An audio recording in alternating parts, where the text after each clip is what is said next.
Hi friends, I am so excited to share with you my new planner in my lineup, which is the Hobonichi Cousin Spring Start Edition. I was not planning on getting this planner this year. I wanted it, but I did not have a use for it. I didn't have a place for it. I'm still very happy in my Wonderland 222 as my main planner, and I didn't need to duplicate any of that into here. However, I was thinking last week about my health. I was thinking about the things that I know that I need to do every single day in order to live a lifestyle that's going to support my health, that's going to heal my hormones, and that will hopefully get me the results that I want to see in my health going forward. And while I was tracking some of those things in the Wonderland 222, it wasn't really a good place to see that data clearly. And it certainly wasn't a good place to exclusively journal about that or motivate myself about that. So I was thinking what should I do? And then it was almost April 1st and I was like, oh, maybe I should get a Spring Start Cousin. That would be a really good idea. And so I don't know, call it what you will. I don't claim to know the inner workings of my mind, but here we are with a Hobonichi Cousin and my dreams are fulfilled. So I'm really excited for this just because, yeah, it does have a clear defined purpose for me. I don't feel like I'm duplicating anything except for one portion that I was doing in there, but I'll tell you about that. And it's going to be a spot that is going to be a wealth of information, a spot where I can inspire myself, encourage myself, educate myself, and also something that I can go and show my doctors whenever I have doctor's appointments.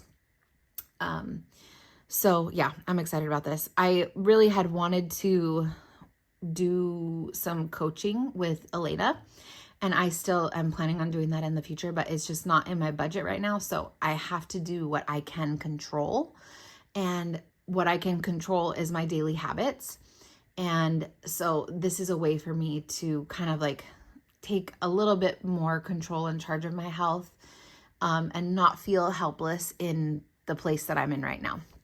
So anyways, nevertheless, I searched on YouTube when I was thinking about getting one of these for Hobonichi Cousin health planner or health journal, and I didn't see that many of these on here. So I'm hoping that this maybe will inspire or encourage or give somebody some ideas in the future for how they can use this in that way. So anyways, I got some stickers. I printed out this image from Pinterest and I stuck these down on the cover. I think this looks so cute. This is so fun and encouraging for me to look at. I really love this. And let's just do a little flip through. I've been in here for a week now, so I'll show you how I'm planning to use each section, and we'll see how it evolves throughout the year. But in this yearly overview, I'm going to be tracking my cycle. I feel like it's a really easy way to see it all very concisely on one spot. I like that. On this yearly overview, I'm tracking my habits. This is the one thing that I kind of stole and duplicated from the Wonderland 222. And to be completely honest, I like the Wonderland 222's habit tracker section better than this because this is just much smaller. But for health purposes, I want to keep my health things in this journal. So these are the habits that I'm tracking. Morning sun is very important for your circadian rhythm and therefore your sleeping. It also helps your hormones throughout the day. At different times of day that you get sunlight does different things to your hormones. In the morning, it increases cortisol, but in a good way. It also increases the catecholamines, I think, like epinephrine, norepinephrine, and dopamine, so that you are more alert, focused, happy throughout the day.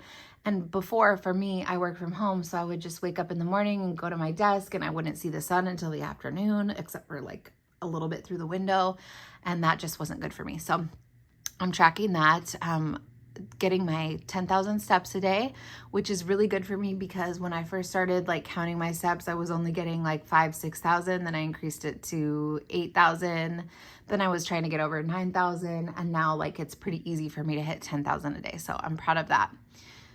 Whether or not I do a weightlifting workout, whether or not I take my vitamins, my supplements that are specifically tailored to the issues that I'm going through, to the best of my ability. Of course, I'm not a doctor, so whether or not I tracked my food, whether or not I got 130 grams or more of protein, which is also very important for not only weight loss, but hormone health as well. And then this little like shaded area is the hours of sleep that I got.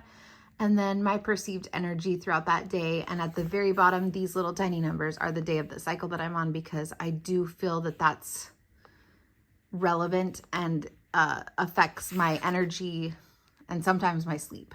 So that's what I'm tracking here. I feel like this will be a good spot for me, a motivating spot for me, because I love to check these off.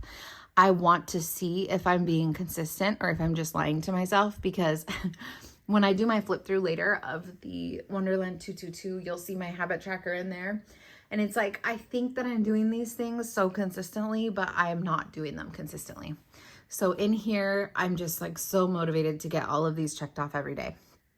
So that's what this is for. Then we get into the monthlies, and this starts in February, but I didn't have, obviously, a need for that. I did fill in the weight workouts I did in March because I had those in the Wonderland 222. And if you'll notice, I only did 1, 2, 3, 4, 5 workouts, weight workouts in March. So that's not good. Like, I need to be more consistent than that. I need to be in the gym 3 to 4 times a week for my goals.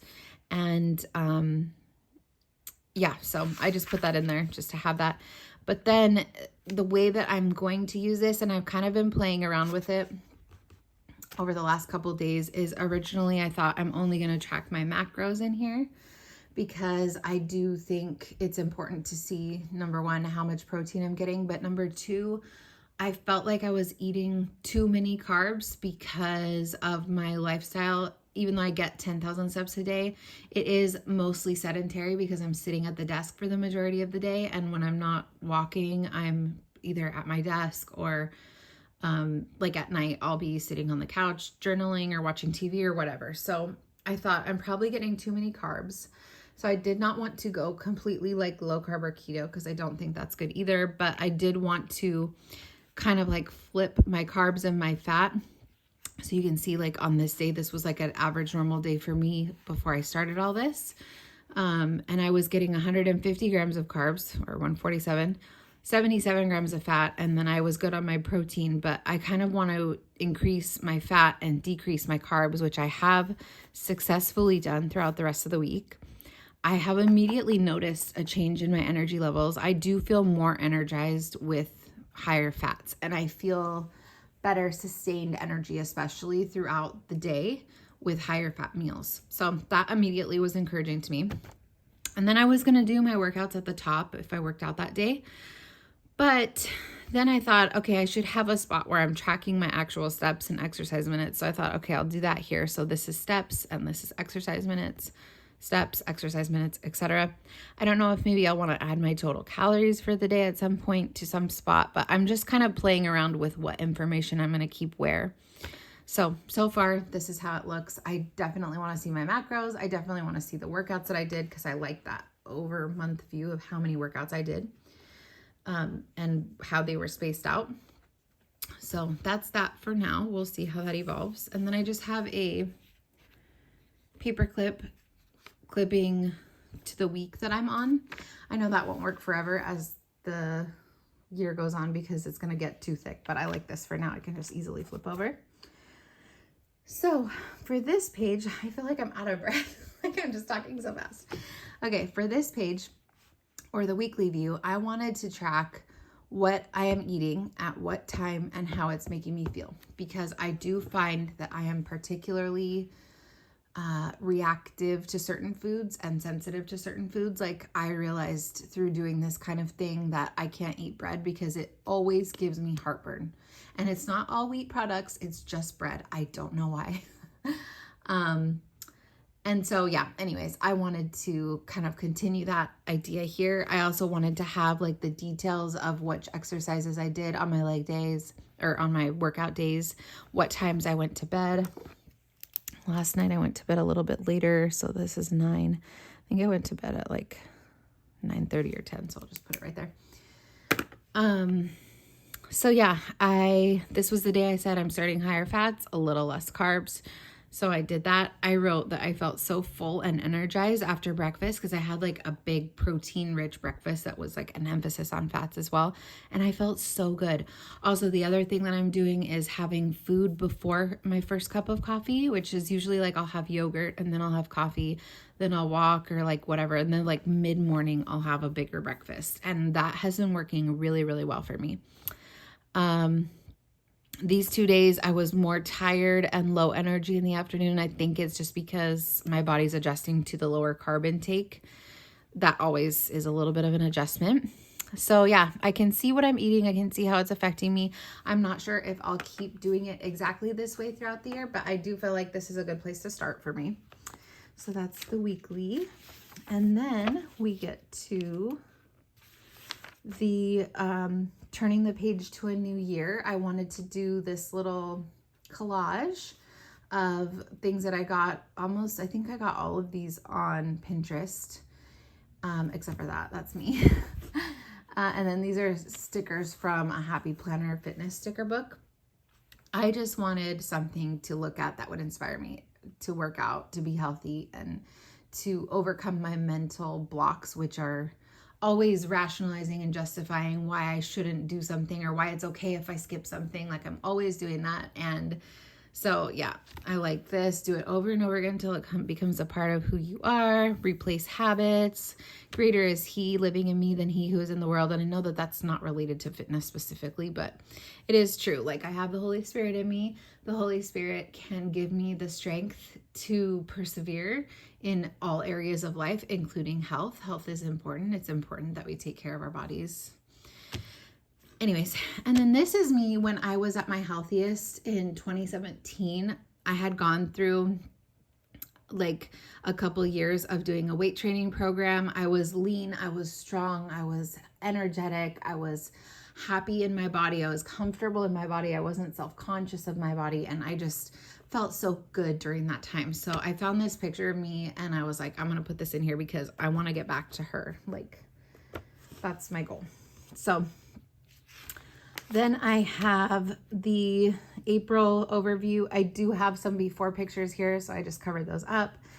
And then on the dailies, what I'm going to be doing is a little bit of like commonplacing with like general information, like what's here, and I'll show you the rest too. And then a little bit of journaling as far as like how I'm doing on my journey in that day, how I'm feeling, what I'm up against, what my negative thoughts are, like what my victories are, those kinds of things. I just want this to be a journal related to my health journey. Because like I said, I can easily talk myself out of doing what I'm supposed to do. I can easily get discouraged, and I need a spot where I can just kind of like work out those feelings, be accountable to myself. And I'm so excited at the end of this year to be able to look back and see how far I've come. And also I think throughout the year, as I'm getting discouraged or whatever, because that will happen, I think it'll be encouraging to go back and look through and be like motivating myself with my own entries. So I wrote a little paragraph to myself, like a little letter to myself of my intentions. This is the healthy hormone protocol that I wrote down for myself. I just named it like that. I didn't take that from anybody, but just through all of the research I've done, these are the really important, like big things that you can do to regulate your hormones in a lifestyle kind of way. I have PCOS, so that is a big driving factor to my health issues. It is a hormone imbalance, and it creates a lot of dysbiosis in the body. Is that the right word? Or imbalance in the body, in the hormones particularly. It affects your weight. It's very hard to lose weight with PCOS just because of the hormonal component. At least that's been my experience. For others, it might not be. It can cause like insulin resistance. It can cause inflammation in the body. So yeah, that's my big struggle that I'm dealing with. But also my other struggle that I'm dealing with is that for the last 3 years, I have been under an enormous amount of stress, which also throws off your hormones in a very significant way. and wreaks havoc on your body. And I do think that that was like a trigger to kind of reactivating my PCOS, because like I said, I was in a very good spot health-wise before all that stress happened. So I think that stress triggered not only bad habits, because it did affect my eating and my working out, but it also triggered like the PCOS kind of cycle to get going again. So it was all related. So this healthy hormone protocol is like an amalgamation of things that I've learned about having healthy hormones and what you can do lifestyle wise. So 8 hours of sleep. Sleep is paramount. It's so important. My sleep has been awful for the last 3 years. Awful. Just so bad. Finally starting to get back to being able to get a good 8 hours of sleep. So that is something that I'm so thankful for. No screens 1 hour before bed. I struggle with this. Usually I'll fall asleep with YouTube videos on, and I think I'll probably still have to do that for a while, but just with it like sitting down and the screen away from me, because it does help me fall asleep to hear people talking. Don't know why, just does. AM sun first thing upon waking for at least 10 minutes on a clear day. On a cloudy day, it would need to be more, but I already talked about that.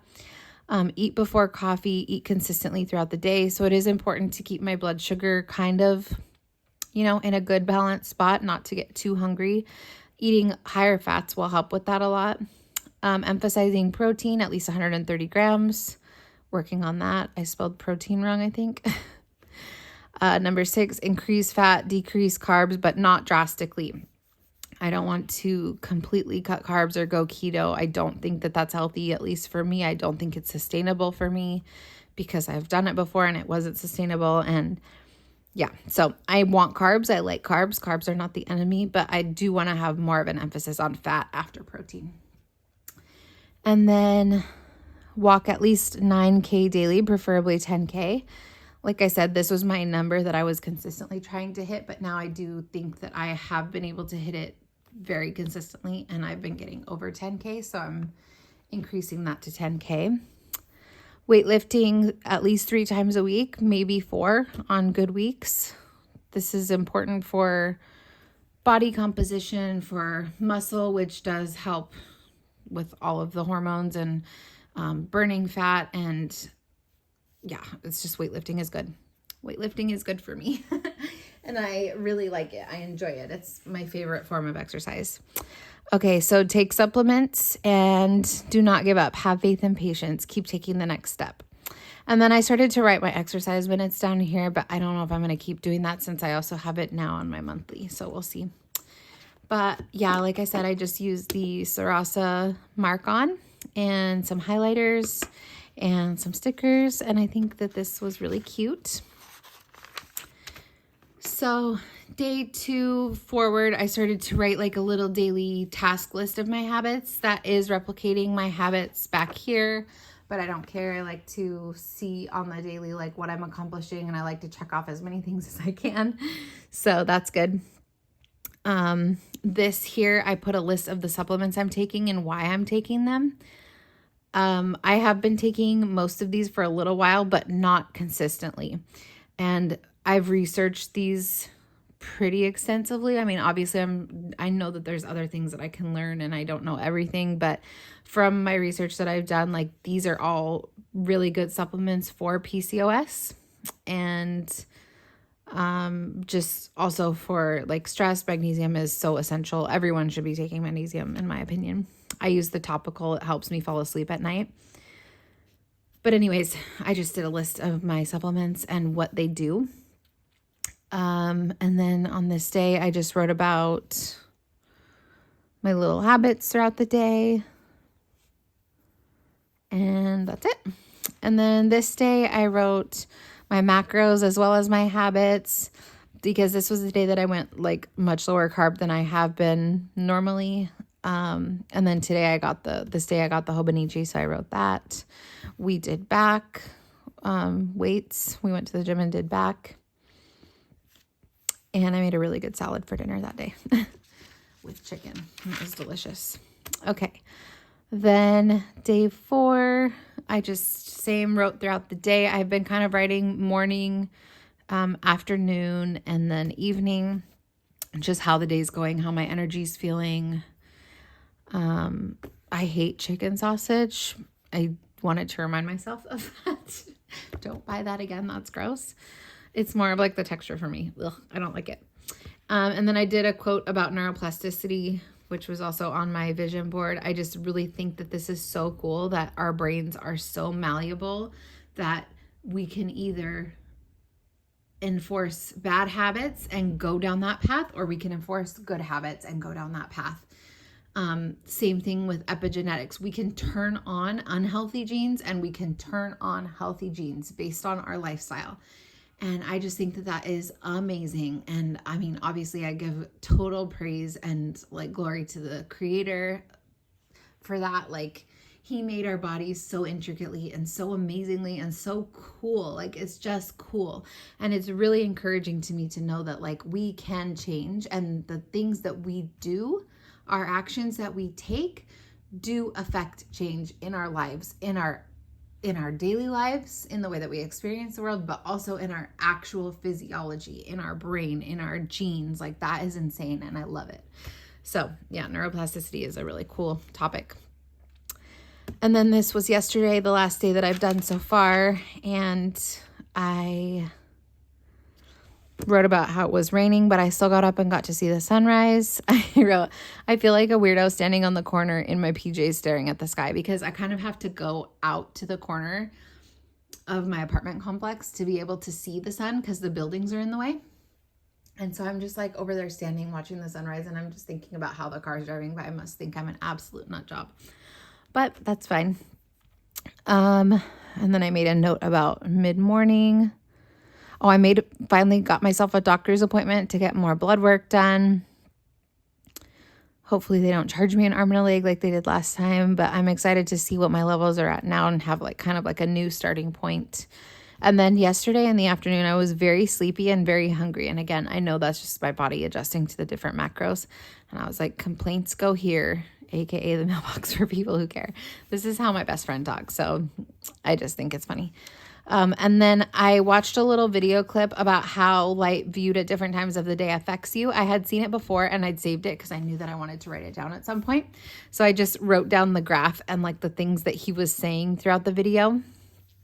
So yeah, that's interesting. This black line is our temperature throughout the day, and then how light affects you when you view it at different times. So like I said, in the morning when you view light, 2 hours after waking up, it increases your cortisol, which is good.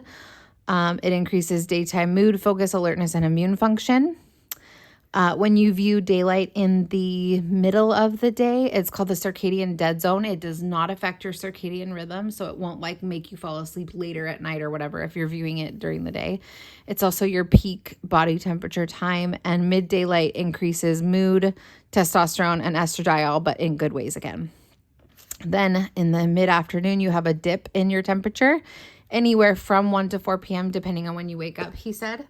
That's when you feel like that tiredness.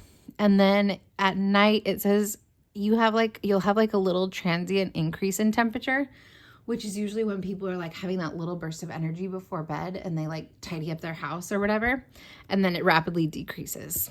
But he was saying that artificial light during the nighttime will greatly decrease your melatonin. And that's why it's important not to be like watching TV late in the night and being on your phone late in the night. I think having the night mode on your phone does mitigate some of that because it's not blue light that you're looking at.